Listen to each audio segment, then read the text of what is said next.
प्रत्येक tax पेअरला 2 option दिलेले आहेत गव्हर्नमेंटने. एक म्हणजे तुम्ही हे सगळे डिडक्शन क्लेम करा, पण आम्ही तुम्हाला टॅक्स रेट जास्त लावू. आणि दुसरं म्हणजे हे कुठलेच डिडक्शन तुम्ही क्लेम करू नका, आम्ही तुम्हाला टॅक्स रेट कमी लावू. सो त्याला इन्कम टॅक्सच्या भाषेमध्ये डिफॉल्ट रेजिम आणि ऑप्शनल रेजिम असं म्हटलं जातं. ओके, सो डिफॉल्टमध्ये कसं असतं की तुम्हाला आता मी म्हटलं तसं आहे हाऊस रेंट अलावन्स किंवा ATCचे सगळे डिडक्शन्स, लोन्स वगैरे लोन्सचे इंटरेस्ट वगैरे हे काहीच तुम्हाला डिडक्शन मिळणार नाही. ते न्यू रेजिम म्हणून हा, न्यू रेजिम. सो हे डिफॉल्ट रेजिम म्हणजे न्यू रेजिम. रेजिम, बरोबर. ओके, सो या न्यू रेजिममध्ये तुम्हाला डिडक्शन 0 मिळतील, पण टॅक्स रेट जे आहेत ते कमी असतील. आणि ओल्ड रेजिममध्ये डिडक्शन भरपूर आहेत, पण टॅक्स रेट जास्त आहेत. म्हणजे थोडक्यात इन्कम टॅक्सने तुम्हाला 2 बेनिफिट दिले.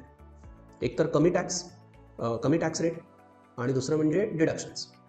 लॉजिक असं आहे की हे दोन्ही तुम्ही एकत्र वापरू नाही शकत. म्हणजे कमी टॅक्स रेट पण आणि डिडक्शन पण असं नाही. बरोबर. कमी टॅक्स रेट पाहिजे असेल डिडक्शन नाही मिळेल, डिडक्शन पाहिजे असेल टॅक्स रेट जास्त. सो तुम्ही कुठला ऑप्शन चूज करताय त्याच्यावर सगळं आहे. जनरली 15 लाखापर्यंत तुमचा इन्कम असेल, तुम्ही न्यू रेजिममध्ये शिफ्ट झालेलं बरं असतं. कमी लागतो टॅक्स. हां, कमी लागतो टॅक्स. 15 लाखापेक्षा जास्त तुमचा इन्कम असेल तर मग ओल्ड रेजिममध्ये तुम्ही डिडक्शन्स वगैरे घेऊन मग टॅक्स भरू शकता. असं साधारणपणे एक म्हणजे केस टू केस डिफर करतं. असं साधारणपणे एक टॅक्स रिलेटेड हे आहे. कारण टॅक्स जे पण नवीन जॉबला वगैरे लागतं त्यांना हे खूप पडतं की जेव्हा पहिल्या वर्षी ITR भरावा लागतो, तर हे सगळे खूप प्रश्न पडतो. आम्हालाही पडले, सगळ्यांनाच, आणि आम्हाला सगळ्यांना खूप कळाला आता.